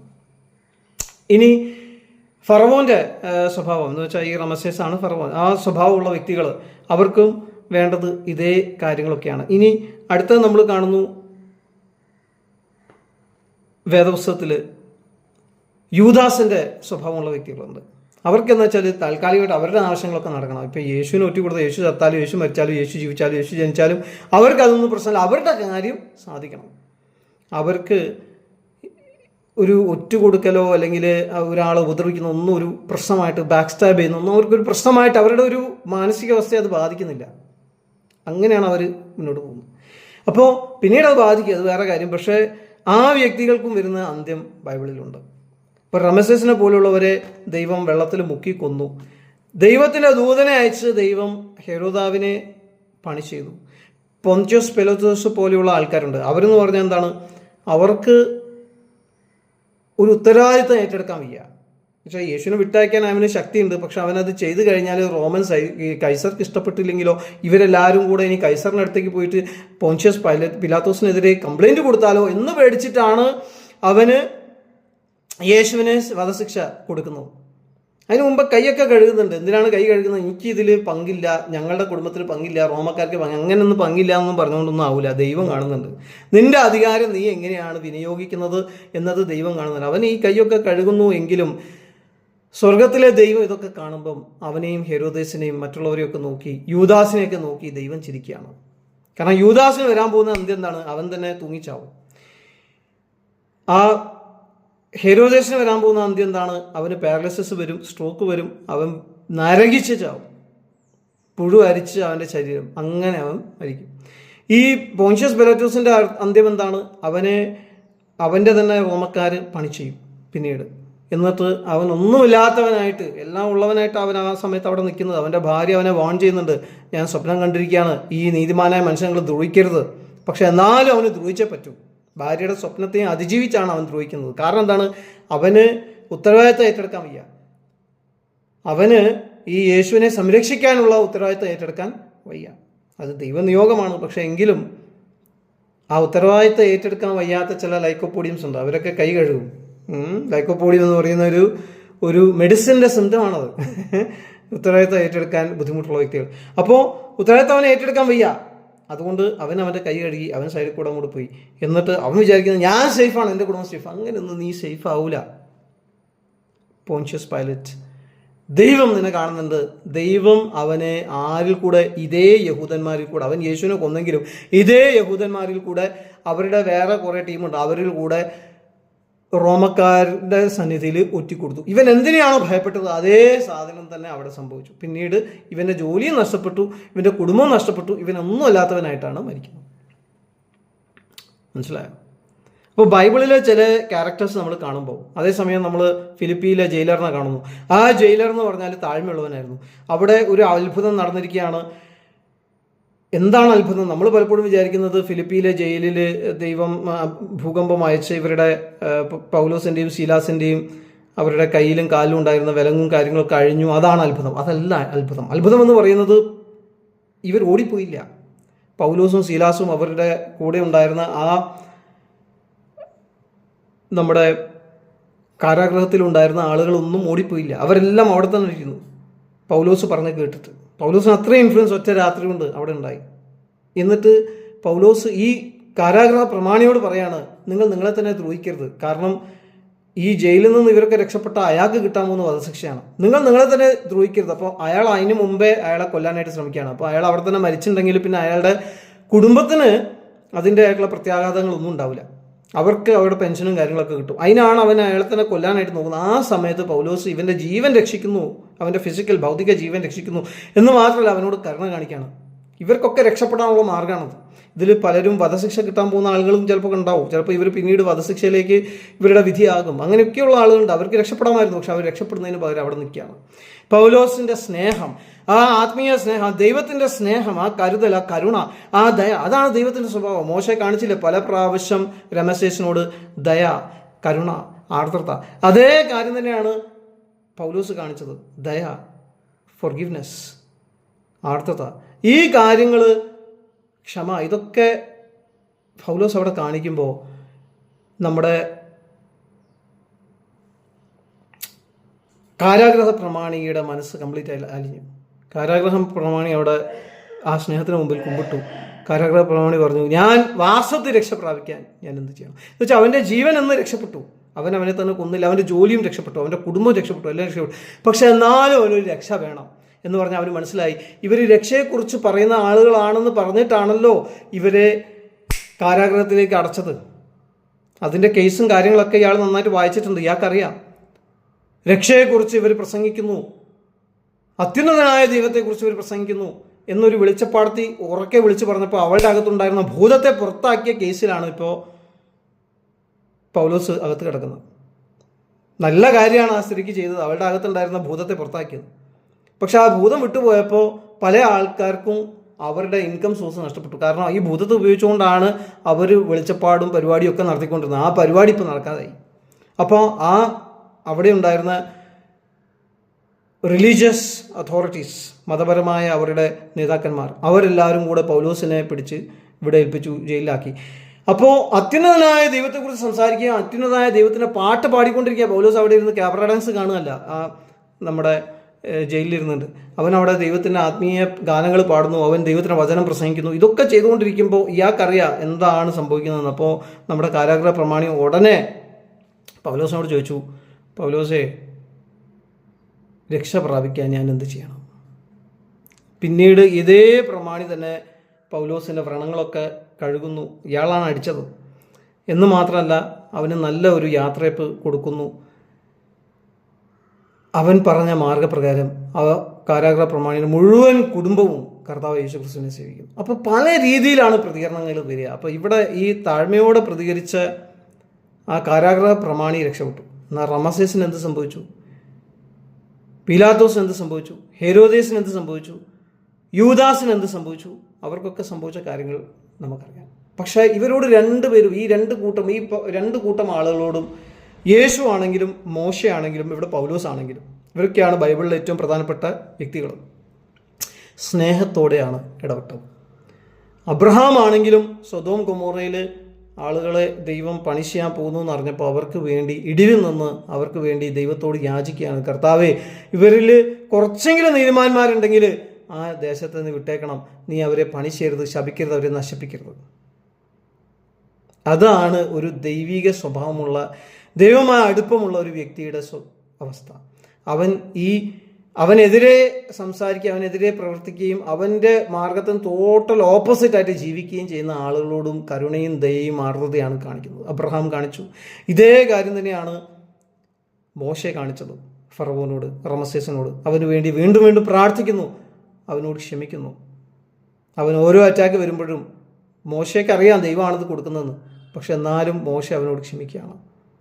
അവൻ മാനസാന്തരപ്പെടുന്നു എന്ന് വിചാരിച്ചിട്ട്. പക്ഷെ അവൻ മാനസാന്തരപ്പെടുകയല്ല, അവൻ ഈ പാമ്പിനെ പോലെ ഇങ്ങനെ പതുങ്ങിയിരിക്കുകയാണ്. കുറച്ച് കഴിഞ്ഞാൽ വീണ്ടും അവൻ അറ്റാക്ക് ചെയ്യാൻ വരും. അങ്ങനെ അറ്റാക്ക് ചെയ്ത് അവൻ ചാവും, അത് നമുക്കറിയാം. ഇനി ഹെരോദേസ്, അങ്ങനെയുള്ള ആളുകളോട് പൗലോസ് കാണിച്ച, യേശുക്രിസ്തു വരെ കാണിച്ച ദയ നമുക്ക് കാണാനായിട്ട് സാധിക്കും. യേശുക്രിസ്തു വിചാരിച്ചിരുന്നെങ്കിൽ അന്ന് ക്രൂശിൽ കിടക്കുന്ന സമയത്ത് ദൈവത്തിൻ്റെ ക്രോധം ഭൂമിയുടെ മുകളിൽ വന്നുകൊണ്ടിരിക്കുക. ചില ആളുകൾ പറയുന്നത് എന്താണ്, യേശുവിൻ്റെ മുകളിലുണ്ടായിരുന്ന പാപം കണ്ട് ദൈവം മുഖം മറച്ചു. അങ്ങനെയല്ല സംഗതി. ദൈവത്തിൻ്റെ ക്രോധമാണ് യേശു ഏറ്റെടുക്കുന്നത്, അല്ലാതെ ദൈവം പാപങ്ങൾ മുഴുവൻ കൊണ്ടൊന്ന് യേശുവിൻ്റെ മണ്ടയ്ക്ക് ഒഴിക്കുകയല്ല ചെയ്യുന്നത്. യേശു ഒരിക്കലും പാപിയായി തീർന്നിട്ടില്ല. യേശു ഒരിക്കലും പാപം ചെയ്തിട്ടില്ല. ദൈവം പാപങ്ങൾ യേശുവിന് മുകളിൽ ഇട്ടിട്ടുമില്ല. ഇത് തെറ്റായ പഠിപ്പിക്കലാണ്. പാപത്തിൻ്റെ ശിക്ഷയാണ് യേശുവിന് കിട്ടിയത്. യേശു പ്യുവറാണ്, യേശു പരിശുദ്ധനാണ്. യേശു പരിശുദ്ധനല്ലെങ്കിൽ, വിശുദ്ധനല്ലെങ്കിൽ യേശുവിനെ ഉയർപ്പിക്കാൻ ദൈവത്തിന് പോലും കഴിയില്ല. പീലാത്തോസിൻ്റെ ആ ന്യായവിധി പ്രസ്താവന, യേശുവിനെ ക്രൂശിൽ ഏൽപ്പിക്കണം എന്ന് പറയുന്നത് തെറ്റാണ് എന്ന് സ്ഥാപിച്ചുകൊണ്ടാണ് ദൈവം അവനെ മൂന്നാം നാൾ ഉയർത്തെഴുന്നേൽപ്പിക്കുന്നത്. ദൈവം പറയാണ്, ഇവനിൽ പാപമില്ല. പാപമുള്ളവനെ മരിക്കാൻ പാടുള്ളൂ, പാപം ചെയ്ത ദേഹി മരിക്കും, പാപമില്ലാത്തവന് ഉയർത്തെഴുന്നേൽക്കും. അപ്പോൾ പാപമില്ലാത്തവനാണ് യേശു ക്രിസ്തു. അവൻ മരിക്കാനേ പാടില്ല, പക്ഷെ അവൻ മരണത്തിന് അവനെ തന്നെ കീഴ്പ്പെടുത്തി മറ്റുള്ളവരെ രക്ഷപ്പെടുത്താൻ വേണ്ടിയിട്ട്. പക്ഷേ അവൻ പിന്നീട് ഉയർത്തെഴുന്നേൽക്കുന്നു. അവൻ ഉയർത്തെഴുന്നേൽക്കും എന്നുള്ള ബോധ്യത്തോടു കൂടി തന്നെയാണ് ക്രൂശിൽ കിടക്കുന്നതെന്നാണ് എബ്രായർക്ക് എഴുതിയ ലേഖകൻ പറയുന്നത്. എന്നുവെച്ചാൽ മുമ്പിൽ വെച്ചിരുന്ന സന്തോഷം ഓർത്ത് അവൻ അപമാനം ലക്ഷ്യമാക്കി ക്രൂശിലെ മരണം സഹിച്ചു. പാപികളാൽ അവൻ പീഡിപ്പിക്കപ്പെട്ടു. ഈ പാപികൾ അവനെ പീഡിപ്പിക്കുന്നു. അവരുടെ വെറുപ്പ്, വിദ്വേഷം, കയ്പ്, പക, പിണക്കം, ദുഷ്ടതയെല്ലാം, അവർ ക്രൂരതയും ആ നിഷ്ഠൂരതയെല്ലാം അവർ യേശുവിന് മുകളിൽ തീർക്കുകയാണ്. വെറുപ്പും വിദ്വേഷവും പാപവും എല്ലാം യേശുവിന് മുകളിൽ അവർ തീർക്കുകയാണ്. അതിൻ്റെ എഫക്റ്റ് എല്ലാം യേശു അനുഭവിക്കുകയാണ്.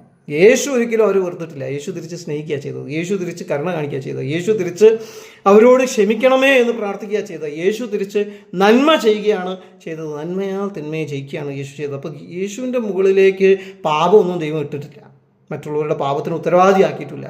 യേശു വാസ്തവത്തിൽ ഒരു രീതി പറഞ്ഞാൽ പാപത്തിൻ്റെ ശിക്ഷ അനുഭവിക്കുകയാണ്. കാരണം ദൈവം അന്ന് കോപിച്ചു. ദൈവത്തിൻ്റെ മകൻ മരിക്കുകയാണ്. പാപം ചെയ്യാത്തൊരു വ്യക്തി മരിക്കുമ്പോൾ ദൈവകോപം വരും, ദൈവക്രോധം വരും. ആ ക്രോധം ആ ദേശത്തിൻ്റെ മുകളിൽ വന്നുകൊണ്ടിരിക്കുകയാണ്. ദൈവക്രോധത്തിൻ്റെ ലക്ഷണങ്ങളാണ്, നിങ്ങൾ ബൈബിൾ എവിടെ നോക്കിയാലും ദൈവക്രോധത്തിൻ്റെ ലക്ഷണങ്ങളാണ് സൂര്യൻ, സൂര്യഗ്രഹണം പോലെയുള്ള അവസ്ഥകൾ ഉണ്ടാവുക, സൂര്യൻ വെളിച്ചം കൊടുക്കാതിരിക്കുക, ചന്ദ്രൻ വെളിച്ചം കൊടുക്കാതിരിക്കുക, ഭൂമി കുലുങ്ങുക എന്ന് വെച്ചാൽ എർത്ത്ക്വേക്ക്. ഇതൊക്കെ ദൈവക്രോധമാണ്, ദൈവക്രോധത്തിൻ്റെ അടയാളങ്ങളാണിത്. അപ്പോൾ ദൈവത്തിൻ്റെ ക്രോധമാണ് അവിടെ വെളിപ്പെടുന്നത്. ആ ദൈവത്തിൻ്റെ ക്രോധം വാസ്തവത്തിൽ വെളിപ്പെട്ടിരിക്കുന്ന ഹെരോദേസിനും പീലാത്തോസിനും യൂദാസിനും അവരുടെ ഉണ്ടായിരുന്ന ആ പുരോഹിതന്മാർക്കും പരീശന്മാർക്കും ന്യായശാസ്ത്രിമാർക്കും എതിരെയാണ്.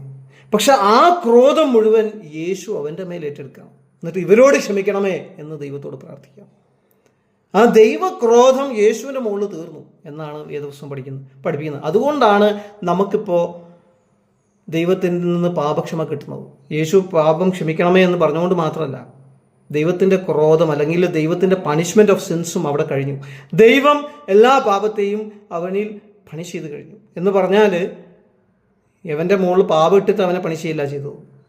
പാപത്തിൻ്റെ ശിക്ഷ ആയ ക്രോധം, ദൈവക്രോധം യേശു ഏറ്റെടുത്തു. Punishment of sin was upon him, not sin. ആ പണിഷ്മെൻറ്റ് അവൻ ഏറ്റെടുത്ത സ്ഥിതിക്ക് ഇനി അവനെ കുറ്റപ്പെടുത്താൻ ആർക്കും പറ്റില്ല. ഇനി അവനെ വിശ്വസിക്കുന്ന ആരെയും കുറ്റപ്പെടുത്താനും പറ്റില്ല. അതുകൊണ്ടാണ് കർത്താവിൻ്റെ ദാസനായ പൗലോസ് പറയുന്നത്, ഇപ്പോൾ ക്രിസ്തുയേശുവിലുള്ളവർക്ക് യാതൊരു ശിക്ഷാവിധിയുമില്ല. അവർക്ക് പണ്ടുണ്ടായിരുന്ന ശിക്ഷാവിധിയാണ് മരണം. ദൈവത്തിൽ നിന്ന് അവർ അകന്നു പോയിരിക്കുന്നു, ദൈവ സാന്നിധ്യം ഇല്ലാത്തവരായി തീർന്നിരിക്കുന്നു. ഇസ്രായേലും മാനവരാശി മുഴുവനും ഏദൻ തോട്ടത്തിൽ വെച്ച് ഇസ്രായേൽ പിന്നീട് ആലയത്തിൽ ദൈവത്തിൻ്റെ സാന്നിധ്യം നഷ്ടപ്പെട്ടത് മുതൽ ഇസ്രായേലും ദൈവത്തിൽ നിന്ന് അകന്നുപോയ അവസ്ഥയിലാകുന്നു. മാനവരാശിയും ദൈവത്തിൽ നിന്ന് അകന്നുപോയ അവസ്ഥയിലായിരിക്കുന്നു. ഇവർ പാപം മൂലമാണ് അകന്നു പോയത്, പാപം മൂലമാണ് ശാപം വന്നത്, ആ ശാപത്തിലാണ് മരണമുള്ളത്. അപ്പോൾ മരണത്തെ ജയിച്ചെങ്കിൽ മാത്രമേ ആ ശാപത്തെ ഇല്ലാതാക്കാനും ആ പാപത്തിൻ്റെ എഫക്റ്റ് ഒഴിവാക്കാനും സാധിക്കുകയുള്ളൂ.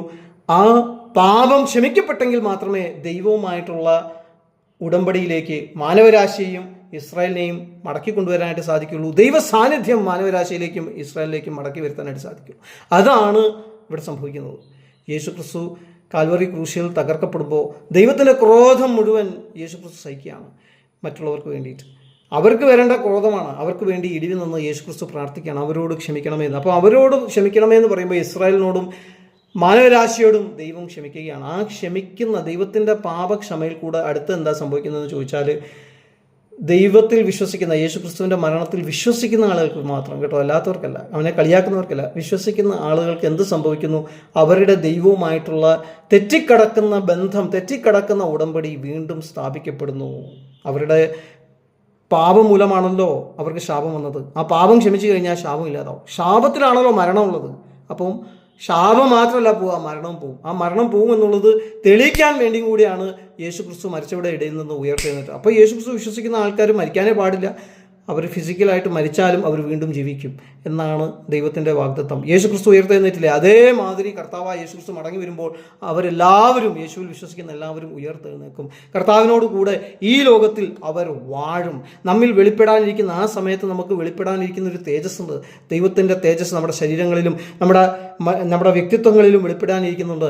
ആ തേജസ് വിചാരിച്ചാൽ ഈ ലോകത്തുള്ള നൊടിനേരത്തുള്ള ലഘുവായ കഷ്ടം സാരമില്ല എന്ന് നാം എണ്ണേണ്ടി വരും എന്നാണ് പൗലോസ് പറയുന്നത്. എന്ന് വെച്ചാൽ ആ തേജസ് കണ്ട വ്യക്തിയാണ് പൗലോസ്. പൗലോസിനറിയാം അവസാനം നമ്മളെല്ലാവരും ഉയർത്തെഴുന്നേറ്റ് വരുമ്പോൾ ആ സ്നേഹം എന്ന് പറയുന്ന ഭാഷ സംസാരിക്കുന്ന, സ്നേഹം മാത്രമുള്ള, ദൈവ സാന്നിധ്യമുള്ള, നിത്യജീവനുള്ള, ജീവനും സ്നേഹവും മുഴുവനും നിറഞ്ഞിരിക്കുന്ന ആ ഒരു അവസ്ഥ. പ്രപഞ്ചത്തിൽ DK എന്ന് പറയുന്ന സാധനം എന്ന് വെച്ചാൽ ദ്രവത്വം എന്ന് പറയുന്ന സാധനം ഒട്ടുമില്ലാതിരിക്കുന്ന അവസ്ഥ, ജീവൻ വ്യാപരിക്കുന്ന അവസ്ഥ, ആ അവസ്ഥയിലേക്ക് വരുമ്പോൾ അവർക്ക് കിട്ടുന്ന ആ പ്രതിഫലവും ആ സുഖവും ആ സന്തോഷവും വെച്ച് നോക്കുമ്പോൾ ഈ ലോകത്തിൽ നമ്മളിപ്പോൾ അനുഭവിച്ചു കൊണ്ടിരിക്കുന്ന ഇൻസൾട്ടും, നമ്മളിപ്പോൾ അനുഭവിച്ചു കൊണ്ടിരിക്കുന്ന അവഗണനയും, നമ്മളിപ്പോൾ അനുഭവിച്ചു കൊണ്ടിരിക്കുന്ന ബുദ്ധിമുട്ടുകളും സാരമില്ല എന്ന് നാം എണ്ണേണ്ടി വരുമെന്നാണ് പൗലോസ് പറയുന്നത്. അപ്പോൾ ഇവിടെ യേശുക്രിസ്തു എന്ന് പറയുന്ന വ്യക്തി ഈ ഉടമ്പടി പുനഃസ്ഥാപിക്കുകയാണ് ചെയ്യുന്നത്. ദൈവത്തിൻ്റെ ഉടമ്പടി മാനവരാശിയോടും ഇസ്രായേലിനോടും. അവരുടെ പാപം ക്ഷമിക്കപ്പെടുന്നു. പാപം ക്ഷമിക്കപ്പെടുമ്പോൾ ഇവിടെ ശാപം നീങ്ങിപ്പോകുന്നു. ശാപത്തിനകത്താണ് മരണം, മരണം നീങ്ങിപ്പോകുന്നു. പാപം, ശാപം, മരണം എല്ലാം നീങ്ങിപ്പോയി. അവരെല്ലാവരും ഇപ്പോൾ ദൈവവുമായിട്ട് നല്ല ഉടമ്പടിയിലേക്ക് വന്നിരിക്കുകയാണ്, ദൈവവുമായിട്ട് ശരിയായ ബന്ധത്തിലേക്ക് വന്നിരിക്കുകയാണ്. അപ്പോൾ ദൈവത്തെ അവർ അനുസരിക്കണം. ഇനി അടുത്തത് ദൈവമായുള്ള ഉടമ്പടി ബന്ധത്തിൽ ദൈവം പറയുന്ന കാര്യങ്ങൾ ദൈവം ചെയ്യും. പക്ഷെ നമ്മൾ ദൈവം നമ്മളോട് കൽപ്പിച്ചിരിക്കുന്ന കാര്യങ്ങൾ നമ്മൾ ചെയ്യണം. ദൈവവുമായിട്ടുള്ള വിശ്വസ്തത, ഈ വിശ്വാസം എന്ന് പറയുന്ന വാക്ക് ഗ്രീക്ക് ബൈബിളിൽ ഉപയോഗിച്ചിരിക്കുന്ന പിസ്റ്റോസ് എന്ന് പറയുന്ന വാക്കിന് നമുക്ക് വിശ്വാസം എന്നും പറയാം, വിശ്വസ്തത എന്ന് വേണമെങ്കിൽ നമുക്ക് ട്രാൻസ്ലേറ്റ് ചെയ്യാം. അതാണ് അതിൻ്റെ ഗുട്ടൻസ്. അപ്പോൾ പല സ്ഥലങ്ങളിലും വിശ്വാസം എന്ന് പറഞ്ഞാൽ അത് ഉപയോഗിച്ചിരിക്കുന്ന ആ വാക്ക് പല സ്ഥലങ്ങളിലും പലയിടങ്ങളിലും പൗലോസ് ആ വാക്ക് ഉപയോഗിക്കുന്നത് വിശ്വസ്തത എന്നുള്ള അർത്ഥത്തിലാണ്. അപ്പോൾ ദൈവവുമായിട്ട് നമ്മൾ വിശ്വസ്തരാണെങ്കിൽ മാത്രമേ ഈ ഉടമ്പടിക്ക് നിലനിൽപ്പുള്ളൂ. ഈ ഉടമ്പടി പ്രകാരമുള്ള അവസാനം ലഭിക്കാൻ പോകുന്ന അനുഗ്രഹങ്ങൾ നമുക്ക് ലഭിക്കുകയുള്ളൂ. ഇപ്പോൾ നമുക്ക് ലഭിച്ചുകൊണ്ടിരിക്കുന്ന പരിശുദ്ധാത്മാവ് എന്ന അനുഗ്രഹം എന്ന് പറയുന്ന ദാനം നമുക്ക് നിലനിൽക്കുകയുള്ളൂ. നമ്മൾ ഈ ഉടമ്പടിയിൽ വിശ്വസ്തരായിരിക്കണം. Mutual faithfulness is required. അല്ലാതെ നമ്മൾ വിശ്വസിച്ചു സ്വീകരിച്ചു, പിന്നെ പാപത്തിൽ വീണു, പിന്നെ വിശ്വസിച്ചു സ്വീകരിച്ചു, അങ്ങനെയല്ല ഈ പരിപാടി. ദൈവം നമ്മുടെ പാപങ്ങൾ ക്ഷമിച്ചു പൂർണ്ണമായിട്ടും. ദൈവവുമായി തെറ്റിക്കിടന്ന ദൈവവുമായുള്ള നമ്മുടെ ബന്ധത്തെ ദൈവം പുനഃസ്ഥാപിച്ചു. 2, ദൈവത്തിൻ്റെ ആത്മാവ് നമ്മളിലേക്ക് അയച്ചു. നമ്മുടെ പാപം ക്ഷമിക്കപ്പെട്ടു, ശാപം മാറിപ്പോയി, മരണം മാറിപ്പോയി, ദൈവാത്മാവ് നമ്മളിലേക്ക് വന്നു. ഇനി നമ്മൾ മരിച്ചാലും ജീവിക്കും, നമ്മൾ ഉയർത്തെഴുന്നേൽക്കും. ഈ ദൈവാത്മാവിനെ അയച്ചിരിക്കുന്നത് അതുവരെ നമ്മളെ മെൻറ്റർ ചെയ്യാൻ വേണ്ടിയിട്ടാണ്, അതുവരെയും നമ്മളെ മെൻറ്റലാക്കാനല്ല, മെൻറ്റർ ചെയ്യാൻ വേണ്ടിയിട്ടാണ് ദൈവം പരിശുദ്ധാത്മാവിനെ അയച്ചിരിക്കുന്നത്. ഈ പരിശുദ്ധാത്മാവ് നമ്മുടെ വിശുദ്ധിയുടെ മാർഗങ്ങളിലേക്കും സ്നേഹത്തിൻ്റെ മാർഗങ്ങളിലേക്കും അയക്കും. സ്നേഹം എന്ന് പറയുന്നത് വിശുദ്ധിയുടെ പൂർണ്ണതയാണ്. സ്നേഹം എന്ന് പറയുന്നത് എന്താണ്? വിശുദ്ധിയുടെ പൂർണ്ണതയാണ്. എന്ന് പറഞ്ഞാൽ എന്താണ്? ദൈവവുമായി നമ്മൾ നല്ല ബന്ധത്തിലാണെങ്കിൽ ദൈവത്തെ നമ്മൾ ഏറ്റവും അധികം സ്നേഹിക്കും, മനുഷ്യരെ നമ്മളെപ്പോലെ തന്നെ സ്നേഹിക്കും. അപ്പം ഇതാണ് ന്യായകൽപ്പനയിലുള്ള, ന്യായപ്രമാണത്തിലുള്ള ആ 10 കൽപ്പനകളിലുള്ള 2 പ്രധാനപ്പെട്ട കാര്യങ്ങൾ. ദൈവത്തെ ഏറ്റവും അധികം സ്നേഹിക്കുക, നമ്മളെപ്പോലെ തന്നെ മറ്റുള്ളവരെ സ്നേഹിക്കുക. നമ്മളെപ്പോലെ തന്നെ നമ്മൾ മറ്റുള്ളവരെ സ്നേഹിക്കുകയാണെങ്കിൽ ന്യായപ്രമാണത്തിൻ്റെ മനുഷ്യരോടുള്ള ബന്ധത്തിലുള്ള 5 കൽപ്പനകൾ നമ്മൾ തെറ്റിക്കൂല, നമ്മളത് അനുസരിക്കും. ഏതൊക്കെയാണ് ആ 5 കൽപ്പനകൾ? നിങ്ങൾ കൊലപാതകം ചെയ്യരുത്, വ്യഭിചാരം ചെയ്യരുത്, മോഷ്ടിക്കരുത്, കൂട്ടുകാരന് വിരോധമായി കോടതിയിൽ കള്ളസാക്ഷ്യം പറയരുത്, പിന്നെ ഏറ്റവും അവസാനം മറ്റുള്ളവരുടെ കാര്യങ്ങളെ നിങ്ങൾ മോഹിക്കരുത്. അപ്പോൾ ഈ പറയുന്ന കാര്യങ്ങൾ നിങ്ങൾ ചെയ്യുന്നുണ്ടെങ്കിൽ നിങ്ങൾ വാസ്തവത്തിൽ മറ്റുള്ളവരെ നിങ്ങളെപ്പോലെ തന്നെ എന്ത് ചെയ്യുന്നില്ല? സ്നേഹിക്കുന്നില്ല. ഈ കാര്യങ്ങൾ നിങ്ങൾ ചെയ്യാതിരിക്കുകയാണെങ്കിൽ നിങ്ങൾ വാസ്തവത്തിൽ മറ്റുള്ളവരെ നിങ്ങളെപ്പോലെ തന്നെ സ്നേഹിക്കുന്നുണ്ട്. നിങ്ങൾ നിങ്ങളെപ്പോലെ തന്നെ മറ്റുള്ളവരെ സ്നേഹിക്കുകയാണെങ്കിൽ നിങ്ങൾ വിശുദ്ധരാകും. വിശുദ്ധി എന്ന് പറഞ്ഞാൽ എന്താണ്? മോഷ്ടിക്കാത്ത അവസ്ഥ, അല്ലേ? വിശുദ്ധി എന്ന് പറഞ്ഞാൽ എന്താണ്? വ്യഭിചാരം ചെയ്യാത്ത അവസ്ഥ. വിശുദ്ധി എന്ന് പറഞ്ഞാൽ എന്താണ്? കള്ളസാക്ഷ്യം പറയാത്ത അവസ്ഥ. വിശുദ്ധി എന്ന് പറഞ്ഞാൽ എന്താണ്? മറ്റുള്ളവരെ കൊല്ലാത്ത അല്ലെങ്കിൽ കൊലപാതകം ചെയ്യാത്ത അവസ്ഥ. ഇതൊക്കെ പാപങ്ങളാണ്, അല്ലേ? അപ്പോൾ ഇത് ചെയ്യാതിരിക്കുന്ന അവസ്ഥ എന്താണ്? വിശുദ്ധിയാണ്. അപ്പോൾ നമ്മൾ മറ്റുള്ളവരോടുള്ള ബന്ധത്തിൽ പീപ്പിൾസ് സൈഡിൽ നമ്മൾ വിശുദ്ധിയുള്ള വ്യക്തിയായി തീർന്നു. ദൈവവുമായിട്ട് നമുക്ക് നല്ല മനസാക്ഷിയുണ്ട്, മനുഷ്യരുമായിട്ട് നമുക്ക് നല്ല മനസാക്ഷിയുണ്ട്. ആ മനുഷ്യരുമായിട്ടുള്ള നല്ല മനസാക്ഷിയാണ് മനുഷ്യരോടുള്ള ബന്ധത്തിലുള്ള വിശുദ്ധി. ഇനി ദൈവവുമായിട്ടുള്ള നല്ല മനസാക്ഷി എന്ന് പറഞ്ഞാൽ എന്താണ്? നമ്മൾ വിഗ്രഹത്തെ സേവിക്കരുത്, നമ്മൾ വേറെ ഒരു അന്യദൈവനെ സേവിക്കാൻ പാടില്ല, നമ്മൾ ദൈവത്തിൻ്റെ നാമം വൃഥാവെടുക്കാൻ പാടില്ല, നമ്മൾ ദൈവത്തെ ആരാധിക്കേണ്ട വ്യക്തികളാണ്. ശബത്ത് ദൈവം വീണ്ടും നമുക്ക് നല്ല രീതിയിൽ മനസ്സിലാക്കി തന്നിട്ടുണ്ട്. ആ മനസ്സിലാക്കി തന്ന അനുസരിച്ച് നമ്മൾ ശബത്ത് നാൾ ആചരിക്കേണ്ടതാണ്. മറ്റുള്ളവരെ, നമ്മുടെ മാതാപിതാക്കളെ പ്രത്യേകിച്ച് നമ്മൾ ബഹുമാനിക്കേണ്ടതാണ്. അവരെ നമ്മൾ ബഹുമാനിക്കണം, അവരുടെ കാര്യങ്ങൾ നമ്മൾ ചെയ്തു കൊടുക്കണം. അങ്ങനെ ചെയ്യുകയാണെങ്കിൽ നമുക്ക് നിത്യജീവൻ ഉണ്ടാകും, നമുക്ക് ലോങ് ലൈഫ് ഉണ്ടാകും, ലൈഫ് ലോങ് പ്രോസ്പെരിറ്റി ഉണ്ടാകും, നമുക്ക് ആവശ്യമായ സമൃദ്ധിയും ദൈവം തരുവാനായിട്ട് ഇടയാക്കും. ഇതാണ് ദൈവവുമായുള്ള ബന്ധത്തിലുള്ള വിശുദ്ധി. അപ്പോൾ ശരിക്കും പറഞ്ഞാൽ ദൈവത്തെ ഏറ്റവും അധികം സ്നേഹിക്കുകയാണെങ്കിൽ, മറ്റുള്ളവരെ നമ്മളെപ്പോലെ തന്നെ സ്നേഹിക്കുകയാണെങ്കിൽ നമ്മൾ വിശുദ്ധരാകും. അപ്പോൾ സ്നേഹമാണ് വിശുദ്ധിയുടെ തികവ്. വിശുദ്ധിയില്ലാത്ത സ്നേഹം സ്നേഹമല്ല, സ്നേഹമില്ലാത്ത വിശുദ്ധി വിശുദ്ധിയും അല്ല. സ്നേഹത്തിനകത്ത് അടങ്ങുന്ന കാര്യമാണ് വിശുദ്ധി. അതാണ് പൗലോസ് വീണ്ടും പറയുന്നത്. അപ്പോൾ നമ്മളിവിടെ മനസ്സിലാക്കേണ്ട ഒരു കാര്യം എന്താണെന്ന് ചോദിച്ചാൽ, ആ റമസേസ്, ഹെരോദേസ്, പീലാത്തോസ്, പിന്നെ യൂദാസ്, ഇങ്ങനെയുള്ള നെഗറ്റീവായിട്ടുള്ള ക്യാരക്ടേഴ്സിൻ്റെ ഒക്കെ സ്വഭാവങ്ങൾ, അവരുടെ അന്ത്യങ്ങൾ നമ്മൾ കണ്ടു കഴിഞ്ഞു. ഈ സ്വഭാവങ്ങൾ നമ്മളുണ്ടെങ്കിൽ അത് നമ്മൾ മാറ്റിയെടുക്കണം. പിന്നെ ആ അന്ത്യത്തിലേക്ക് നമുക്ക് പോകാതിരിക്കാൻ അങ്ങനെയാണെങ്കിൽ സാധിക്കും. ഇനി രണ്ടാമത്, നമ്മൾ ദൈവവുമായുള്ള ബന്ധത്തിൽ നിൽക്കുന്ന മോശയുടെയും പൗലോസിൻ്റെയും യേശുക്രിസ്തുവിൻ്റെയും മറ്റുള്ളവരോട് ക്ഷമിക്കുകയും സ്നേഹിക്കുകയും സഹിക്കുകയും ചെയ്യുന്ന വിശുദ്ധിയോടെ ജീവിക്കുന്ന സ്വഭാവം കണ്ടു കഴിഞ്ഞു. ആ ജീവിതമാണ് നമ്മൾ നയിക്കുന്നതെങ്കിൽ ആ രീതിയിലുള്ള അന്ത്യം, പുനരുത്ഥാനം ആയിരിക്കും നമുക്ക് ലഭിക്കുക. അപ്പോൾ സ്നേഹം എന്തു ചെയ്യുന്നു? ദീർഘമായി ക്ഷമിക്കുന്നു, സ്നേഹം ദയ കാണിക്കുന്നു, സ്നേഹം സ്പർദ്ധിക്കുന്നില്ല, നിഗളിക്കുന്നില്ല, ചേർക്കുന്നില്ല, അയോഗ്യനായി നടക്കുന്നില്ല, സ്വാർത്ഥം അന്വേഷിക്കുന്നില്ല, ദ്വേഷപ്പെടുന്നില്ല, ദോഷം കണക്കിടുന്നില്ല, അനീതിയിൽ സന്തോഷിക്കാതെ സത്യത്തിൽ സന്തോഷിക്കുന്നു, എല്ലാം പൊറുക്കുന്നു, എല്ലാം വിശ്വസിക്കുന്നു, എല്ലാം പ്രത്യാശിക്കുന്നു, എല്ലാം സഹിക്കുന്നു. ഇതിൽ 3 പ്രധാനപ്പെട്ട കാര്യങ്ങൾ എന്തൊക്കെയാണ്? സഹിക്കുക, ക്ഷമിക്കുക, പിന്നെ ആർദ്രത കാണിക്കുക, സ്നേഹിക്കുക. സ്നേഹം ഒരു നാൾ മുതിർന്നു പോവുകയില്ല. പ്രവചനം വരുമ്പോൾ അത് നീങ്ങിപ്പോവും, ഭാഷ വരുമ്പോൾ അത് നീങ്ങിപ്പോവും, ജ്ഞാനമോ അത് നീങ്ങിപ്പോവും. അപ്പോൾ ബാക്കിയുള്ള വരങ്ങളൊക്കെ നീങ്ങിപ്പോവും. പക്ഷേ സ്നേഹമാണ് ദൈവത്തിൻ്റെ മനുഷ്യർ സംസാരിക്കേണ്ട ഭാഷ. അതാണ് നമ്മൾ പഠിക്കേണ്ട ഭാഷ. ആ ഭാഷയിലേക്ക് ദൈവം നമ്മളെ നടത്തുമാറാകട്ടെ. ഞാൻ എൻ്റെ ഭാര്യയോട് അന്ന് പറഞ്ഞ കാര്യം തന്നെ ഇന്നും പറയുകയാണ്. അവർ ഈ മെസ്സേജ് എന്നിൽ നിന്ന് അകന്നിരിക്കുന്ന അവസ്ഥയാണ്. അവർ കേൾക്കുകയാണെങ്കിൽ അവരോട് വീണ്ടും ഞാൻ പറയുകയാണ്, ക്ഷമിക്കുക, സഹിക്കുക, സ്നേഹിക്കുക. അതിനാണ് ദൈവം എന്നെ വിളിച്ചിരിക്കുന്നത്. നിങ്ങളോട് അസൂയപ്പെടാനോ നിങ്ങൾക്കെതിരെ വ്യാജ പ്രചരണങ്ങൾ നടത്താനോ നിങ്ങളെ ഉപദ്രവിക്കാനോ ദൈവം എന്നെ വിളിച്ചിട്ടില്ല. അത് ഞാൻ ചെയ്യാനും പോകുന്നില്ല. അങ്ങനെയുള്ള കാര്യങ്ങൾ നിങ്ങൾക്ക് ഭയമുണ്ടെങ്കിൽ നിങ്ങൾ ഇപ്പോഴേ അത് മാറ്റുക.